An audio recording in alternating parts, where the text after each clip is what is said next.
Good morning, Luge fans around the world. We're in the Health Resort and Winter Sports Center of Oberhof, Germany, in the center of the nation of Germany, as the Eberspecher Luge World Cup has returned back for the first of two races in Germany. The World Championships coming up later this month from Königssee, but the conditions here in Thuringia, very cold, by far the coldest day of the season.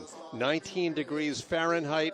The track is hovering around 20 degrees, and it should make, for what we understand, for circumstances perfect for track records today. Hello once again, everyone. I'm Tim Singer, pleased to be joined by Team USA's Emily Sweeney. Emily, on a track that you're really not that familiar with because they just redesigned it this year. Right. Good morning, everyone, and thank you for having me back.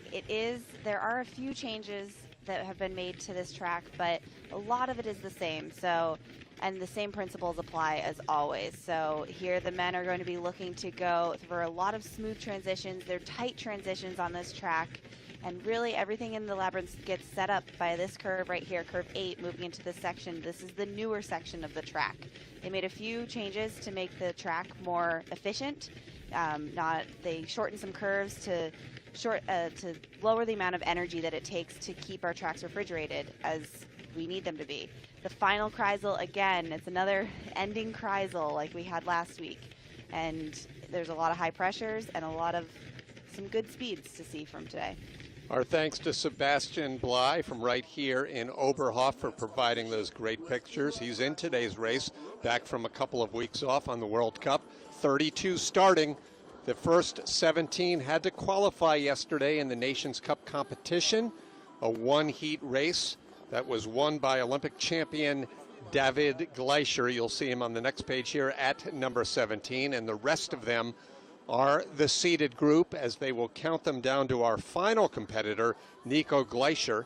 And right before Nico, David's brother, is the two-time Olympic champion Felix Loch, who has won 6 out of 7 races so far this season. It has been a dominating effort by Loch. And actually, he's won 7 out of 8. So we can be totally correct here. So kick back, get ready for a full weekend of luge. The men's singles to be followed by the doubles.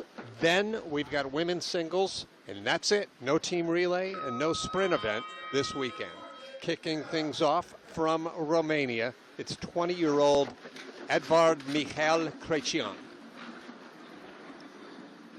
Right, it's an abbreviated weekend with only the singles races going on, a standard. The two-heat classic races, yeah. Right. Right off the bat, there's a little bit of a skid there. So he's scrubbing a little speed up top, which is really going to hurt him going into this labyrinth section. They're quick transitions here. You can see how he's a little long on those curves. It's 15 curves total, 1,000-meter long course.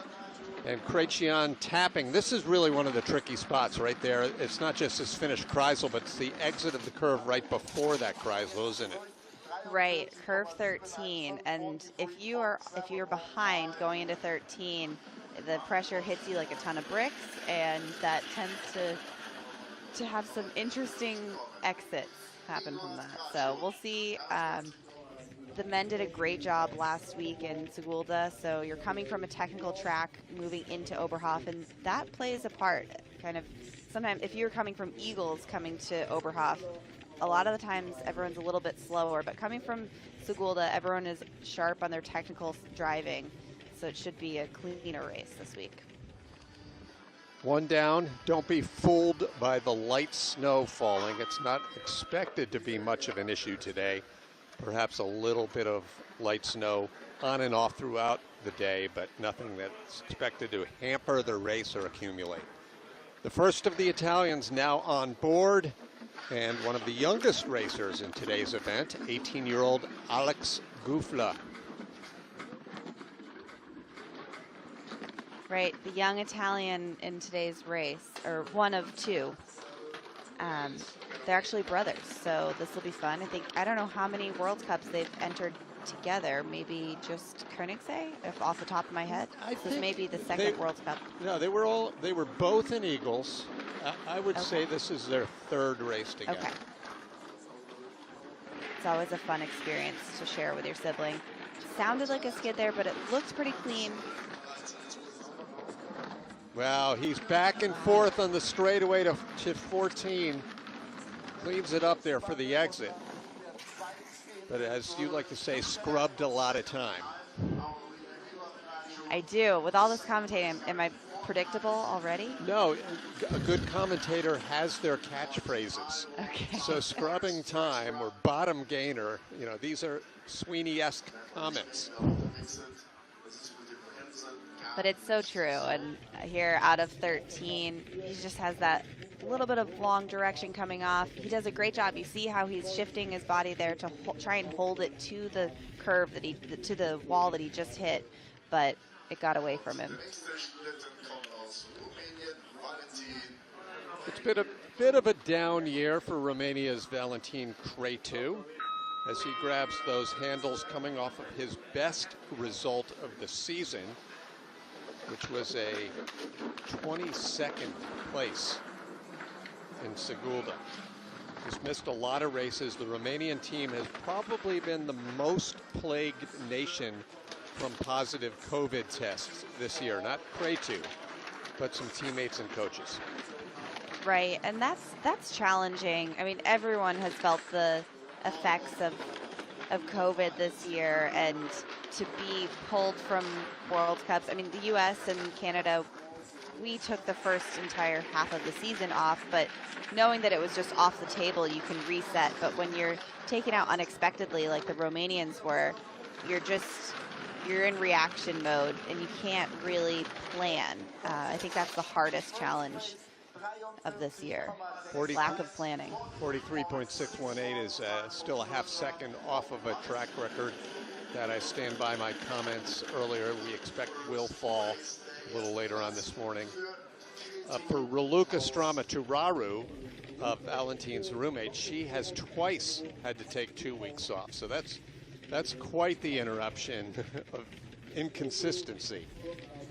It is, and I don't know what their nation's qualifications are, but a lot of teams' Olympic trials have started already this year. So I wonder if that is a factor for them. Sure. Sweden's Svante Kohala up now. Finished 25th at the Oberhof race earlier this season. It was just over a month ago. And to be precise, this World Cup is actually the Lake Placid World Cup. This was the one originally scheduled to be held in New York State in the U.S., but as all North American and Asian events were canceled and moved, Oberhof picked up the Lake Placid event. Wow, way to rub some salt in that wound there. I wasn't thinking about that, but now I am. So well, you celebrated by being in Lake Placid, Emily. It was like you could have shown up on the hill with your sled and said, "Where is everyone?" Right, I'm here. I'm ready to go. But yes, everything looks a little bit different. But Svante here has been having a great season, so maybe this is playing to those smaller countries. Maybe it's playing to their strengths, being able to race on only European tracks. I don't know, but a great save out of 13, and he's really pushing his head back going into Kreisel here. And taking the lead by 0.12 of a second, and you're right, Emily, relatively speaking, it has been a totally solid season for Svante Koala. He's back in 25th in the World Cup standings, but he has qualified out of the Nations Cup every weekend so far this season, which is great. That's fantastic, especially for such a small nation. I mean, Sweden, it's great to see their program having a comeback, a bit of a comeback, probably since Bengt was sliding for them.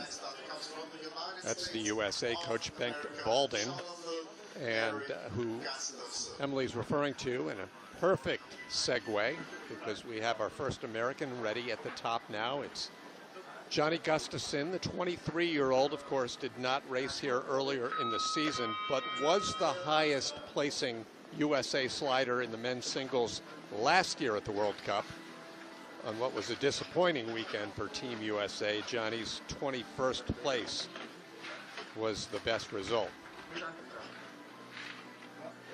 Right, Johnny is an incredible starter. This is a short start ramp for the men here, so really going to watch how quickly they get into the sled. It goes straight into the start curve there, so that's a challenging part already, but he navigated it quite well. And that is the fastest start time still in this early 5 sled field in Oberhof. Ooh, big skid up top there. Well, he was 1200ths up at that last split time. Now let's see where this the skid places him on this. Right, and long on 11 as well. Just a little bit of a sloppy run.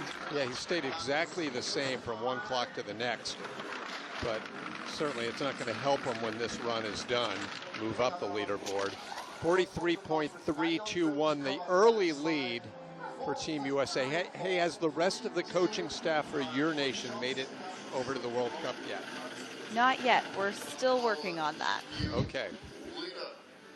So the aforementioned Bengt Walden is still waiting to head on over. Bengt is there, so we're piecing it together. I think if all goes well, next week in Eagles we will have a full squad together, myself included. So we're excited. That's good news. So our first American is getting ready, or has just finished, and our first Ukrainian getting ready at the top, Anton Dukash. Dukash, 25 years old, from Kremenets. And if you are up early, definitely we'd love to hear from you. Email or Twitter. You can tweet us at Luge Announcer. You can also email us, luge.announcer@gmail.com.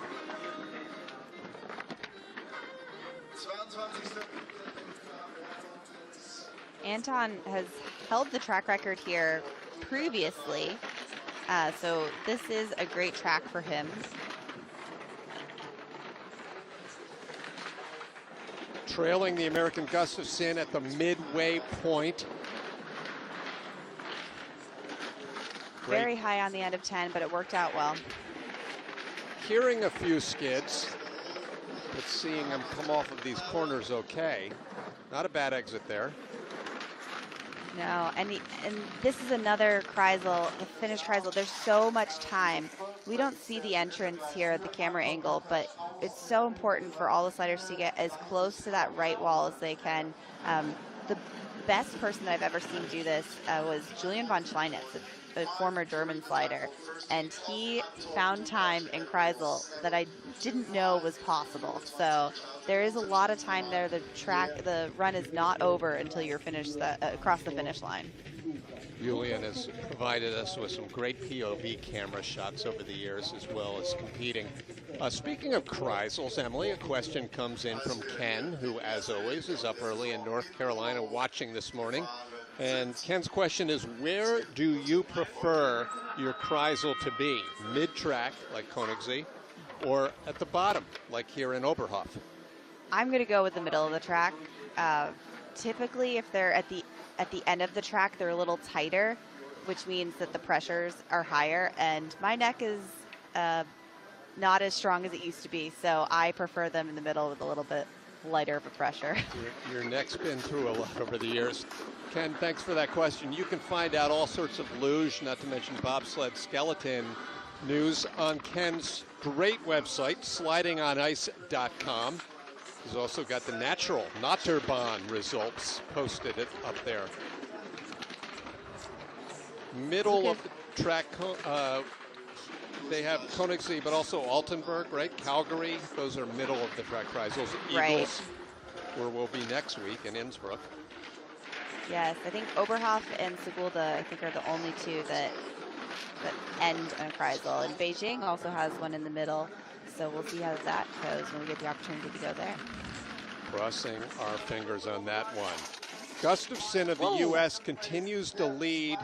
Gufflum moves into second place, and Sweden in third in the early going. Emily, quite a few countries tuning in today, right? We do. Yes, I saw the list, and it's exciting to see how widespread our luge fans are. So thanks everyone for tuning in, everywhere from um, Europe to North America to Asia. It's exciting to bring the sport to all of you. Lebanon, Cyprus, Iran. It's a great list of countries. And those are actually the ones that have already been marked as up and watching live. So that's great. Now Andrei Mazdzer, the second of the Ukrainians, 32 years old, two-time Olympian. Kuba is watching. I'm not sure where Kuba is watching from this morning, but I'm guessing the Czech Republic. And his question is, how many local races are there in the USA? And by local, he means races by local clubs. You know, do they hold state championships or things like that? That's a great question. That is a great question, right? So we have a few luge clubs in the United States, and they don't hold many races throughout the year, but a big one in New York is the Empire State Games that all of the younger sliders get to race in. And it's actually a really great competition because it brings all of the sports together. It's the only time outside of the Olympics or the Youth Olympics that I've seen having a lot of different sports holding a competition at the same time. So that's a big one for our development kids. And then out in Utah, they tend to hold a few more fun races throughout the year. Mazdzer trailing Gustafson by just 5/1000ths of a second. Right, Ukraine is coming off of a really solid weekend last week of racing, so I think they're carrying that momentum into this week as well. Couple of weeks they were pretty strong in Koenigsee as well to start the 2021 campaign. And we get ready for our second of the Americans. Tucker West is ready at the top, racing for just the second time this season. Tucker finished 12th in the World Cup race last week. Did not qualify for the main race in Koenigsee earlier in the season. And last year here in Oberhof, he finished 31st, which I don't remember that, Emily, but I'm assuming that was a crash either in run 1 or run 2. Right, I don't recall either, but Tucker has a lot in his tank for this race today. He's excited to be racing, and look how he's really pushing his head back in all of these transitions, going for every bit of speed he can find. West had the second fastest start time a moment ago, just behind his teammate Gustafson. There are generally two of the quicker at the top. He's finding speed down below, going from red to green by 0.003 of a second. A little long on 13, but he has a great correction there, and he keeps it pretty low through Kreisel. This is a great run from Tucker. 200s up, USA 1-2 with Ukraine in third right now. I would have expected to see the time gap a little bit larger, knowing the mistake that Johnny made farther up on the track. So I would have expected to see that to be faster than just 200ths, but there could have been some things in transitions that I just couldn't see from here. This is the correction right here. Right, and this is done great. It's just that long direction over to that slider's right wall, and you see he drives right back into it because he wants to be as tight to that right wall going into Kreisel as possible, and he did it flawlessly. You would expect we're about to see a change on the top of the leaderboard as Sebastian Bly returns to the World Cup after missing the last several races. He finished a disappointing 16th here on his home track late in 2020, which was actually his last race of competition. Chris Eisler took the 5th German spot the last few weeks.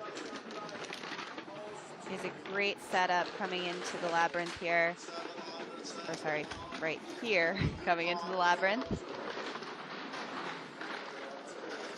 Very high in 10, but you can really use that height to get you over to 11. And I've heard, I haven't slid on this track since they've changed it, but I've heard that the changes made it even a little more open, so you can get away with more through that transition than you could previously. He'll have the lead. He lost actually quite a bit of time to Tucker West down at the bottom. His lead was up to about 0.2 of a second, ends up as 0.08, which is a little surprising to me because Tucker had that little issue down below. Right, but that's all in Kreisel. That's all about that time that I talk about how Julian von Scheinitz found in Kreisel so much. I mean, I saw him gain 0.3 in that. So there's a lot of pressure going through there. And if you play with that pressure, you try and you cut under it, you can push it all to the end and really cut the distance and increase your speed coming out. So I think Tucker did a better job of that.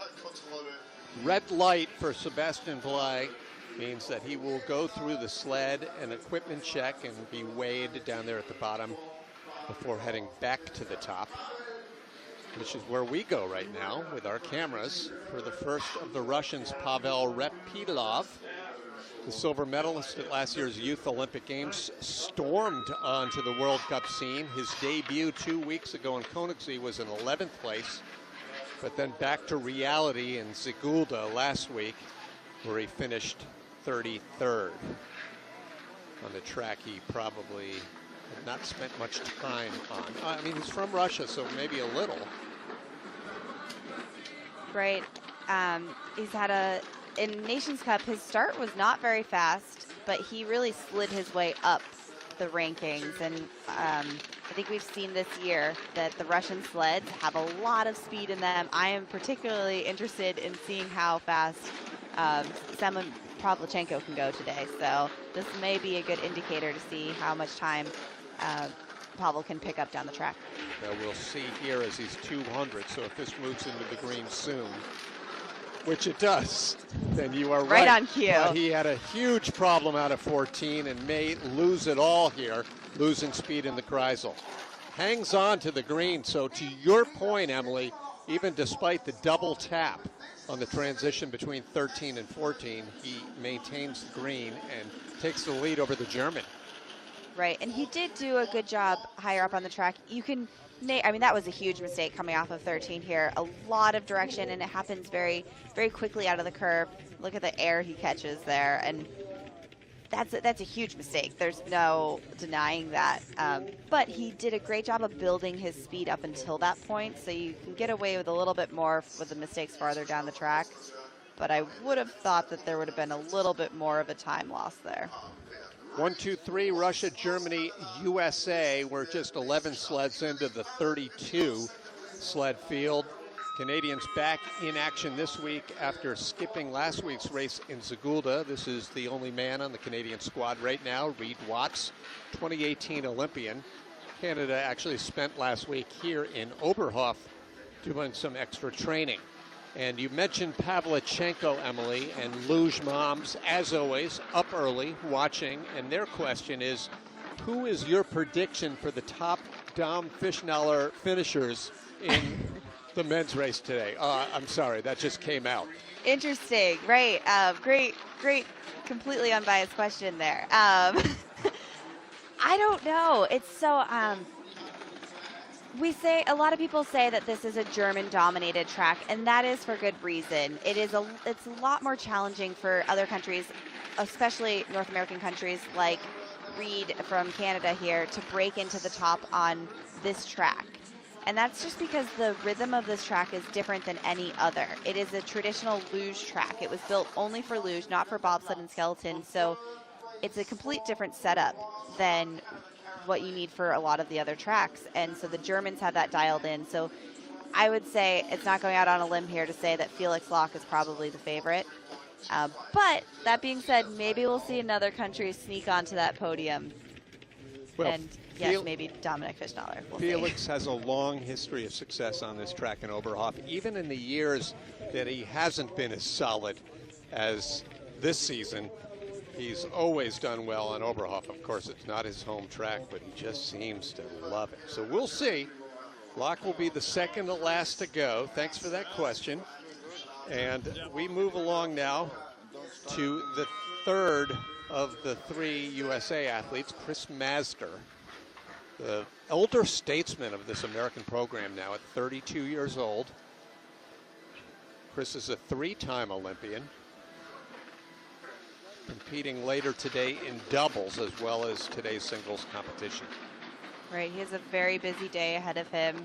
And as I just said that it's a lot more challenging for North American athletes, Chris thrives under those challenges, and he actually loves sliding this track. So, and he's had a lot of success, so I'm excited to see what he can do today. This marks the first time this season that all three of the FIL athlete reps are at the same race. Chris, his teammate Summer Britcher, and Raluca Stramaturaro all on hand, which is great, as Mazdzer falls just behind Rapilov here. But a nice exit. He has a much better exit there, and he's having a great run so far. Good form around the Kreisel puts him in second place, 0.05 of a second. It's Russia, USA, Germany, Canada. That's the top four right now as we wind down to the final qualifiers, who represent the first 17 in today's field. Do that again, he says, and he's right. He has a great run. Our director, Rainer Dorsch, always great to keep that camera and the microphone fixed on Chris down at the bottom, because he always has something to say. Always. And I'm sure after watching this race, he'll have a lot of questions, because when you're comparing Chris's run with Pavel Repilov's run, hands down, Chris's time should have been faster. But that's not the case. So there's a lot of questions still out there, but Chris did what he needed to do, and that's why I said just do that again. Matthias Sokovic on course now, 18th place in the race here in Oberhof, rather. Earlier this season, that was his second to best result this year. It was actually a weekend where he won a World Cup podium medal in team relay. A little clarification, Kuba, my guess was Czech Republic. Kuba's actually watching this morning from Poland, wanted to set the record straight there. And we have a shout out from our good friend Jakub, watching in Slovakia this morning. Boy, do we miss not having Jakub on tour. We do. He will definitely be missed. He's a great competitor and also just a great sportsman to have around. Beautiful exit there from Sokovic. Sokovic crossing the finish line, tapping right there at the finish, a fifth place time of 43.273. As we make our way now to the next three, the three podium winners in yesterday's Nations Cup race. Seems like he had a little bit of a shake of the head, and I think that was from a mistake he made actually earlier up on the track, but you see that was 9:10, and see his head is just up the curve. I think that shows a little bit of discomfort in those transitions there, but he did a great job navigating 11, 12, 13, which is where we've seen a lot of people make mistakes today. Place in our Nations Cup, and now all fingers crossed for Reini Egger from Austria. Green light for Sokovic. Two Austrians had to qualify yesterday in the Nations Cup competition. It's been over the last couple of years, if you've been following the sport, Austria men have probably had more depth in their program than any nation, Germany included. However, Egger has struggled a bit this year, and he had to qualify. He finished third in the race yesterday. His teammate David Galicia, coming up in a little bit, also had to qualify. So let's see what Reini can do. You see that's his mask sticking out in the back under his bib there. So all the athletes will tuck a bib, tuck a mask in their bib to pull out at the finish there.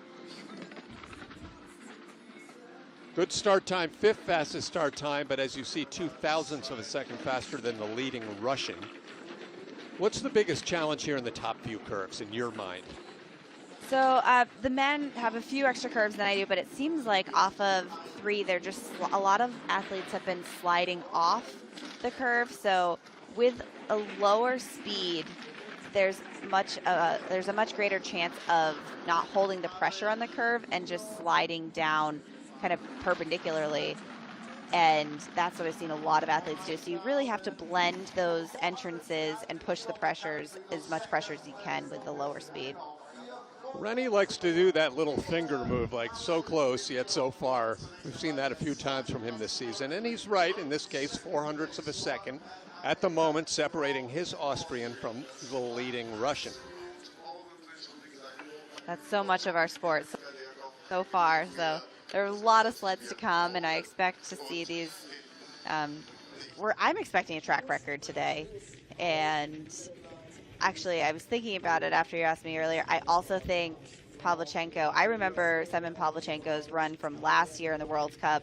I was watching it from men's start, and actually as he exited 13, one of the Austrian coaches said, respect. Everyone was so silent, but the only word that came out was respect, because he just had nailed the exit. So I think there's a lot of speed coming from him later as well. That'll be fun to see. A pair of 14th place finishes, one of them here in Oberhof. The best result so far this season for Jens Bergens in his first season on the World Cup from Latvia. The youth Olympic gold medalist on course now. And Emily, we get an email from a man we mentioned a moment ago, Julian von Schleinitz, watching, I assume, in Bavaria this morning, saying it's nice to hear you praising his Kreisel entry. Well, thank you for showing me. I learned a lot from watching him, so I appreciate that, and it's good to hear from him as well. It certainly is. Julian's done some commentary with us over the years, and he also wants to wish you good luck in Innsbruck and at the World Championships, where I'm sure you'll see him. Hopefully. I don't know if spectators can even show up. I don't know. Great. This is a great run from this young Latvian slider. Like you said, he accomplished a lot as a junior and a track record already. We expected a track record today. I don't know if we expected it to happen out of the qualifying group, but now we have it. 43 seconds exactly. And he opened that track record up by over 1/10 of a second. So I think that that just shows that the track conditions are great. I've heard a lot of great feedback from the athletes throughout the week about the track, and with the cold temperatures, the clear air, this is going to be an exciting, fast race.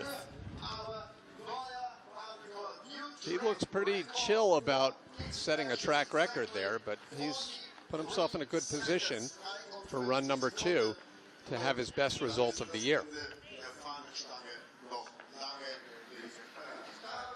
Now David Gleicher. It's a great look at the back of that helmet, which I assume is a look at the Tyrolean Alps from his home near Innsbruck. Gleicher, the father of 2, is now 26 years old. His younger brother Nico has had the upper hand in results this season, in particular over the last few weeks. David back in 10th place in the World Cup. Right, Nico had the fastest A-seed run this week as well, so there's a lot of speed in this family, and it must be genetics, right? Their dad slid as well, so yes, he did. When you World grow Cup up winner. around the sport, you internalize a lot, and I think we see that in their results very close to the new woods. In fact, his father Gerhard, trivia out there, was the winner of the first World Cup race I ever called live in Innsbruck. Oh, wow. On his home track. David is having a pretty good run. That was a very good exit out of 13, almost a little too early there, but he handled it very well. Coming to the end, and another track record. This is going to be happening a lot. There's no question about it. 42.957. Things hold relatively close to form from yesterday's qualifying. These are the Nations Cup athletes now done. Gleicher won yesterday, and he holds the lead right now as we move to the seeded group. Ooh, it was pretty high there. It is, but I mean, it's tough. With all of my gauges from the runs in the past had a higher curve to them, so I'm not quite sure if that is too far out of the norm, the new norm.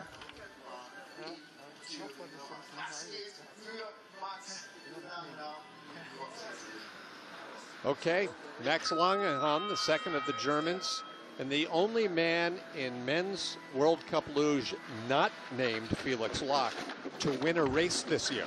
Max took the sprint competition in Winterberg just before the holiday break.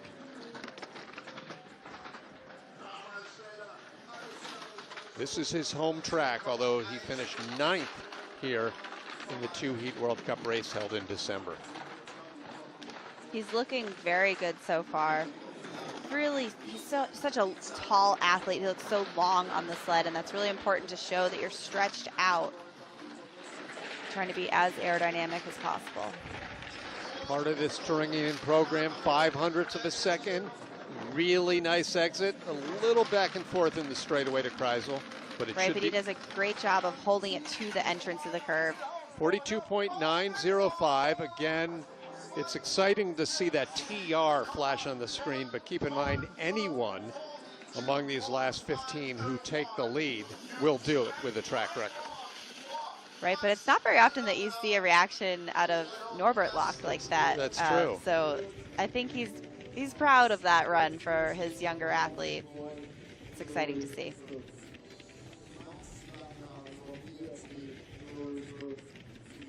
A little bit long off of 13. He just stretches back. This is that little wave you were talking about, but see how he really works to bring the sled and hold it to that right side, or slider's right side.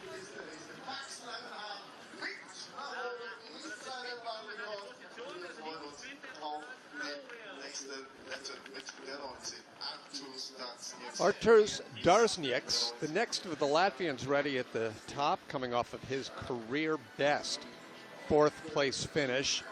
He was in podium position on his home track last week in Latvia after the first run, as he now gets the green light, 30 seconds in which to be off and running. It's been a steady year for Arturs. Only the one top 10 last week, but he's been in the mid-teens just about every week. And as a result is 14th in the World Cup standings. Just a couple of paddles there. It looked like a bit of a conservative start. It does, but with the start being so short as it is straight into that first curve, to me, all of the starts look pretty short. And Arturs, I mean, to come off of a 4th place in your home track, it is a challenge figuring out how to slide like you slide on your home track on other tracks. And so he has that fresh feeling from last week coming into this week. He's sitting up a little bit more than he was last week. He seems a bit more tentative on the sled. He's driving pretty good lines, but he really didn't get over to Kreisel early enough. He's going to lose a lot of time. 43.215, 7th place for the Latvian. These times, 42, 43 seconds, I believe those are the quickest times, meaning the shortest track, among the men at least all season long. And is this actually the shortest track? I'm not sure. That sounds right. I'm not sure distance-wise. The speeds aren't incredibly high here, so I would think that it is probably the shortest track, which in theory that would favor the start, but with such a short transition into start curve like we just saw, it kind of evens it out. And once again, one of the reasons that the Germans have been so dominant here is that you really do need almost a complete different Oberhof setup. Right. They've figured that out. And to contrast that, in 3 weeks at the World Cup finale in St. Moritz, Switzerland, the men's times could be upwards of 20 seconds more. Wow. Now Wolfgang Kindl, the Austrian, has had a pretty solid week of training here. Like his teammate Ager, Wolfgang has definitely fallen off in the last couple of years, and also, like Ager, a result of a lot of aches and pains in the body. This sport is not too kind to the human body, so I can sympathize with that, or empathize with it, really. Both. But I will say, as an older athlete, sometimes you need to shift your approach to the seasons and really start looking at it in quads, not necessarily single seasons. And I think with Wolfie and Reine, next year is the goal. So that you're really looking to peak at in the Olympic year. So it's okay to be a little more conservative this season. 43.001 is a 4th place time. Little update of the leaderboard. Germany leading the way. Max Langenhahn out in front of David Gleiche. of Austria. Then Jens Bergens, who put down a really solid run, the first of the track records, a little bit earlier, continuing to hang on as he's in third place. There's Wolfie coming out of 13 there. That's the perfect exit. That's what you want. That's long, slow cross right over to the slider's right side, entering into Kreisel.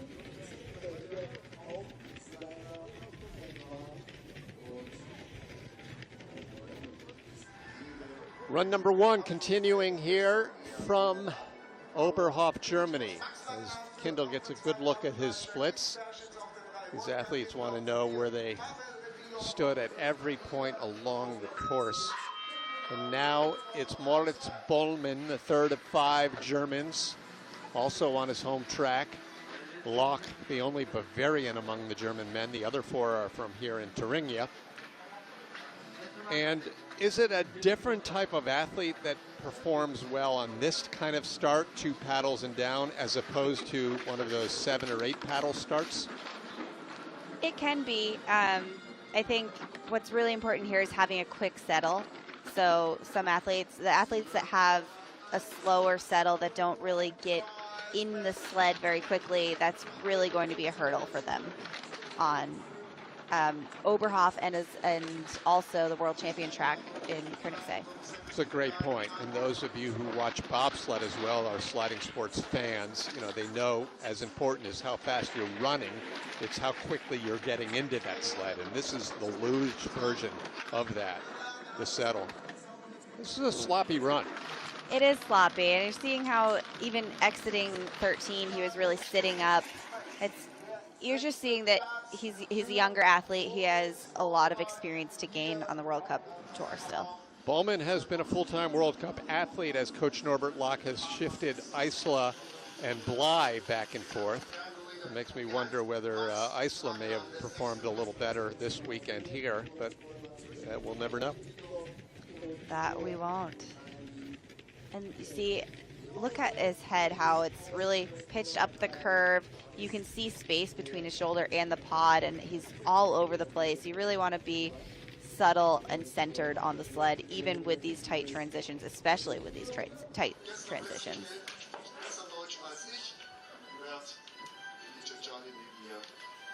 It's the voice of Willy Willmann, the public address announcer, not just in Koenigsegg where he is based, but he's doing all of the German tracks this year, which is great.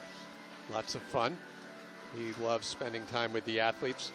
Josef Ninnis now getting ready, competing out of the seeded group, which is great to see from the veteran Slovakian.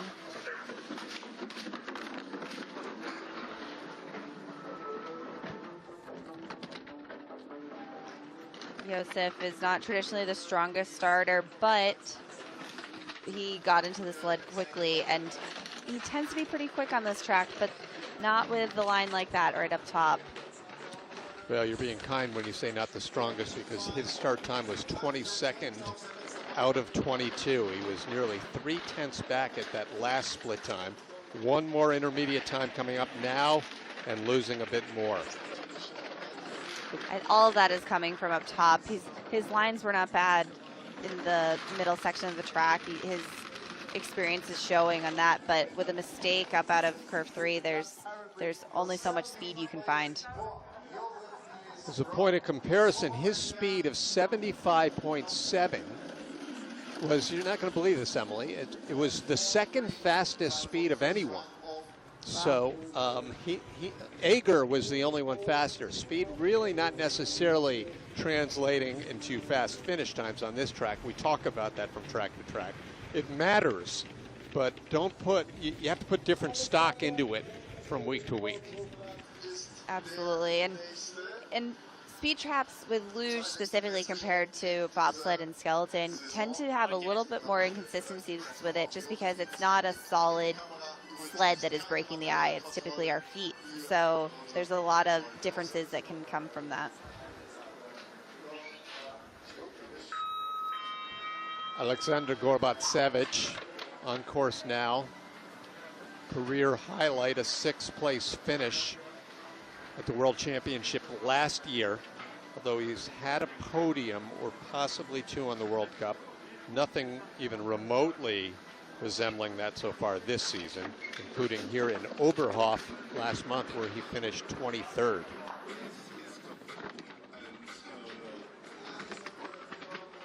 Right, but we have seen that with the Russian sleds, you don't necessarily need to have the cleanest run to find speed. So we'll see if he can pull that off as well. Quick shout out to Ben, who is watching, I presume in Canada, and he wanted to know what your thought is of the Canadians and Americans returning to the World Cup. I think you're excited. It is great to see. It's disappointing that the season unfolded the way that it did, and that worlds were taken from Whistler. I think especially now we see the state of the world, so that a lot of countries have had to fly over there. So I would have loved to have seen a little bit of equal treatment for the world, but I am happy to see everyone getting the opportunity to be back on tour. Gorbetsevich with a 6th place finish time. I gotta believe that Whistler is going to get consideration when the FIL Congress meets again and makes the determination for the next World Championship. Of course, the next Worlds this year, they were moved to Königssee. The next ones are already scheduled for here in Oberhof. But then when they plan the following year, you gotta believe they're first in line, right? I hope so. I love going to Whistler. It's a great environment to be in. It's a great track, everything. So I hope that they go for the bid again. Austria's Jonas Müller has had 2 podiums this year. One of them in the race held earlier this season here in Oberhof, where he finished 3rd. He also had a bronze on his home track in the sprint in Innsbruck. And that's where we're headed again next week. So this is the makeup of the Lake Placid World Cup. Next week's race in Innsbruck is the makeup of the Pyeongchang, South Korea race. Good start time for Müller.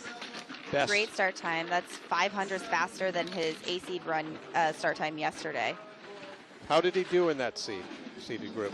He was 6th, so showed a lot of speed, and he's always really sitting up off of 9 there. But the speed is still with him.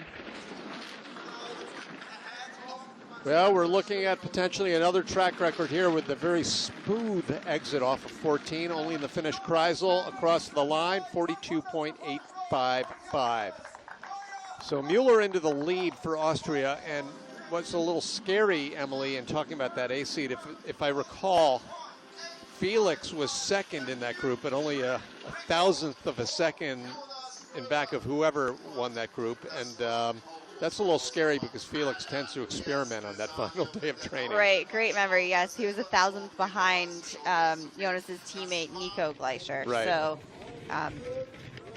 typically, yes, Felix is known to sandbag in training. So we will see what happens. But he did have the fastest start, which a lot of the times he will really go conservative on his start, which he did not do. So maybe he was playing with some sled things. We will never know. Counting them down here in run number 1, 24 down, 8 still to come. Here is Latvia's Riks Rositis, the 2nd highest ranking Latvian this year at 15th place in the World Cup with no top 10 results, but somewhat consistent across the board.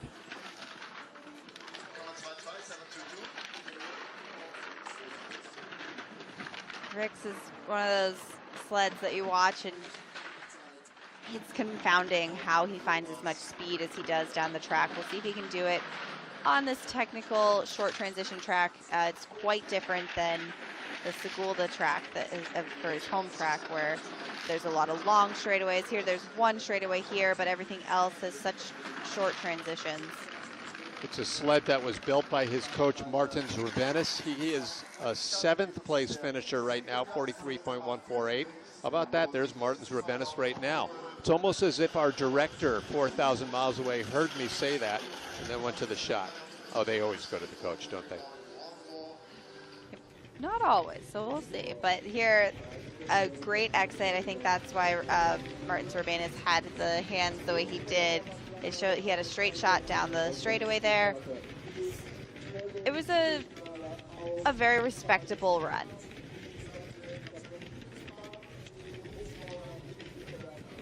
All right, the final two Italians are getting ready at the top. They both happen to be the exact same age.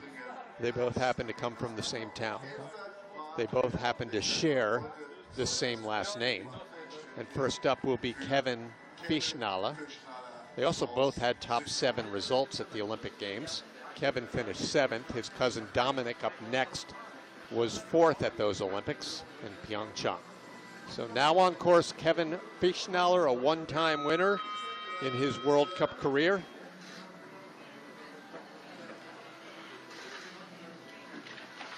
He had an 11th place finish here in Oberhof last month. He's been pretty solid since then with a 5th and a 2nd on the Winterberg track, which is probably the track he's had his best results on throughout his career. Right. And he did a great job of getting into the sled very quickly, very seamlessly. He's off to a good start, even though he's almost 900s behind so far. Track record set a few moments ago by Jonas Müller of Austria, 42.855. Still ahead, we have the top-ranking Germans and Russians. Later entrance into 12, but he has a great save coming into 13 and out of 13 there. He's really pushing his head back, but it sounded like he had some skidding up in the labyrinth, and that's what just put him back there. So far, pretty disappointing showings by the Italians, with one still to come, the best of them, Dominic Fischnaller. But Kevin Fischnaller is in 11th place at the moment. So just to preview our final 6 here. This is the super-seeded group. They're actually all the last 7. And Dominic Fischnaller will be followed by Pavlichenko of Russia, Ludwig of Germany, Rapilov of Russia, Locke of Germany, and then Nico Gleicher of Austria, who's been the surprise in the sport over the past few weeks. So this is going to be fun, Emily. Absolutely. I think we're going to see a few more track records set, so get ready. Some might think the race is going to begin now. We will see. Dominic Fischnaller is up. A typical Fischnaller kind of season. 1, 2, 3, 4, 5, 6, 7, 8 races, 7 top 10s, and 4 podiums, all 3rd place for Fischnaller. Right, typically, and a start record. He's going to be very happy with that. Into the red really quickly after that, but Fischnaller usually pretty steady on the bottom half of the track, a 6-time World Cup winner. Red, green, red, green, red. He's looking pretty good on the sled so far. A little crooked there in the transition, but not bad coming into the labyrinth. Long on 11. Meaning he's going to push him over, but he has a great fix in 12 and a nice exit out of 13. It turned red and has stayed red. Can he do one more green down here? He doesn't, losing quite a bit of time down at the bottom. I have never seen so many quick shifts between green and red on the clock as we just saw on the top half of the track. But Emily, a little surprising how much time he lost down at the finish. It is surprising. Typically, I mean, Dominic, we've seen many runs where there is that red, green, but not as early on the track. He's not usually this quick of a starter and losing time down the track. That he's one that we would call a bottom gainer. You see there's a lot of sideways pressure going into 11, and this is that long exit I was talking about. So there was a little bit of a sloppiness to his transitions through there that he can clean up.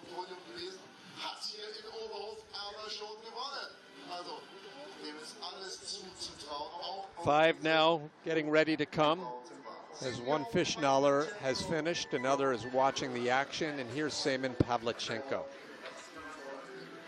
Pavlichenko is ranked 4th in the World Cup standings. He's a former World Cup overall winner a few seasons back. He's also a world champion back in 2015. He's been very, very steady this year. No podiums, Emily, but fourth, fifth, fifth in 6 of his last 7 races. Right, he's been steady with his results, but there have been huge mistakes in his runs, and that's why I was so excited. I'm so excited to watch his runs today, because if he can clean up his runs, I don't know how. I mean, we talk about how Felix has been dominating this season, but I think Pavlyuchenko could be the one to challenge him if he just drives some straight lines. 12 career victories puts him in 10th place in the all-time list in World Cup racing. He's pushing all of these pressures, a beautiful exit. He's really going for it, but he's still in the red. It's confounding. He's been in the red the entire time and fairly back in the red, 1500s. It's a question I ask every week, and not one I would have expected to ask today, Emily, but could the track slow down? It's perfect conditions, but we're 27, 28 sleds in. I don't think so. I think that, the conditions are just right. I think this has to just be a setup situation. Well, the Russians are in 6th, 8th, and 10th right now of the 28 who have gone. So you could look at that exit, though. Come on. I mean, he's so good. Pavlyuchenko, he will have one more run and a chance to move up into the podium. But now a local hero, Olympic bronze medalist Johannes Ludwig. He's in 2nd place in the World Cup standings, but before you get ready to hand him the crystal trophy at any point, it's a very, very distant 2nd place as he trails Felix Loch by 250 points. So Felix is actually poised to lock this thing up, pun intended, well before the season comes to an end. 3 paddles for Ludwig, who's always fast at the start. Right. I mean, another start record. Is that the 2nd week in a row I projected a start record? I think so, right. Yes. You're on a roll. I did it with Agla last week, right? Yes, and Johannes is also on a roll. This is a great run so far. That's such an important transition to set him up for this labyrinth section. He's having a fantastic run. A little bit long on 11 as well, but not as long as Fischthaler. Johannes finished 2nd to Felix Loch in the World Cup here last month. He's inexplicably gone from green to red down here at the bottom and loses about 1/10 of a second on the final 5 or 6 curves, but still a top 3 result with 3 to come. Are you surprised with that? I am. I'm surprised that the red came before the entrance to Kreisel. I think that it's so easy to lose 1/10 to 2/10 in Kreisel itself, but everything leading up to that looked very good.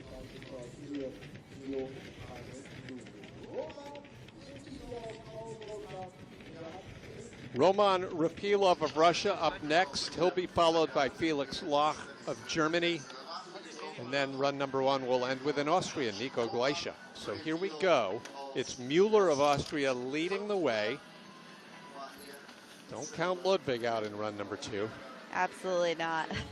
Now let's see what the defending World Cup overall champion can do now. He's tied for 7th in this year's points. Only 1 podium for Roman, a 2nd in Königssee, where the World Championships will be. So keep in mind, those Königssee results are on everyone's mind. Another start record. And he actually pulled off a little bit crooked, so props to Roman for getting through as quickly as possible. Actually, quicker than anyone else has so far.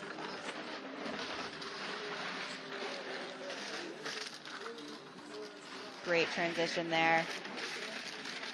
Adding to the lead now, but we have over the last several sleds seen it going to red at this point, and it does again.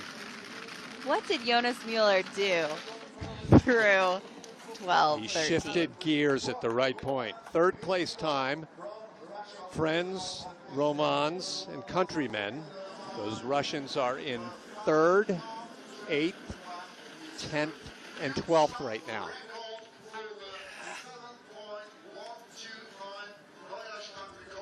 Okay, there's not much to dissect here. We've had 2 in a row go, Emily, with start records, almost carbon copy runs, both in the green and the top half, and without any glaring errors, found themselves into the red by the bottom. Right. I mean, I'm in between runs. I'm going to have to go back and watch Jonas's middle section of the track, because he really has found a way to just pick up time where typically you don't see, without a glaring mistake, you don't see that much of a time change, and it's significant. I mean, it's around 800ths, so that's a huge change. Felix Locke has put it all together this year, unlike any other non-Olympic year for Felix. He's won 6 or 7 out of 8 races. The only non-victory was a 5th place in the sprint competition in Winterberg.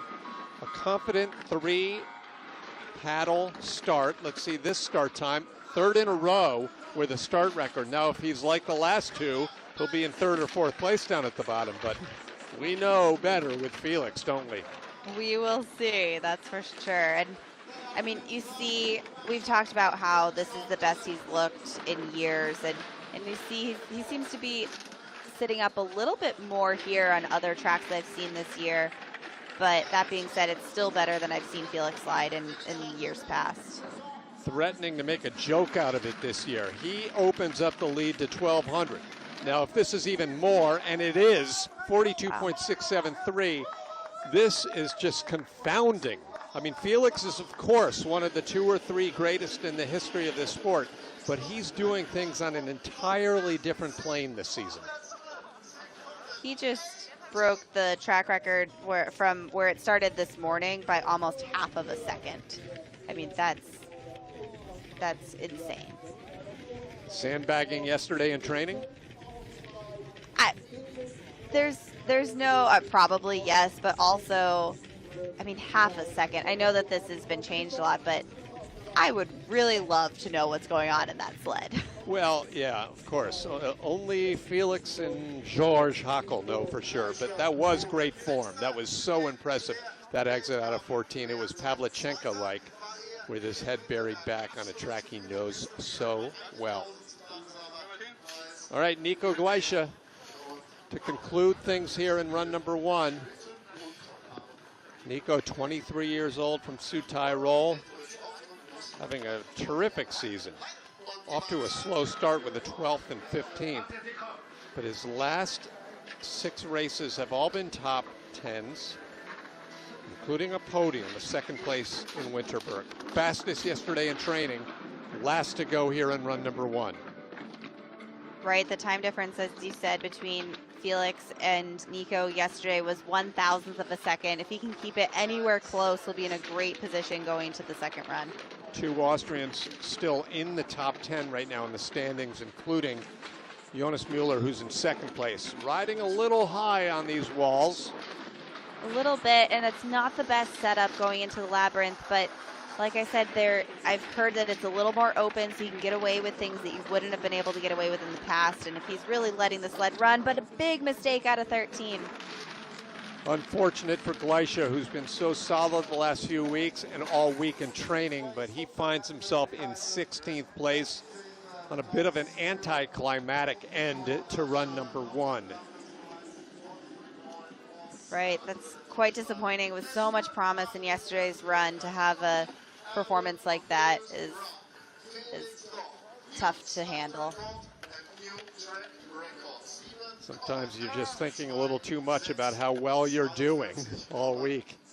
It could be a combination of anything, and everyone thrives under different situations. So we've seen Nico capitalize in the past, and we'll see him do it in the future this weekend. Yeah, head way up. I mean, you contrast that to Locke, whose head we did not see in the entire straightaway from 13 to 14. Run number 1 done. Felix Locke may have already won this race. Given these splits and knowing what you know about the sport of luge, it will take a major error for Locke to give this one away in run number 2. But a great race going right now for those other podium positions. Perhaps the biggest surprise so far in run number 1, those two names at the top, Pavlichenko and Fischneller, out of the top 8 at the moment. Look at the rest of these results. Gleicher back in 16th. Mazdzer, the top American, in 18th. The USA's best results this year have been a 10th. Two others from the USA. Reed Watts of Canada. We'll be seeing him in run number 2.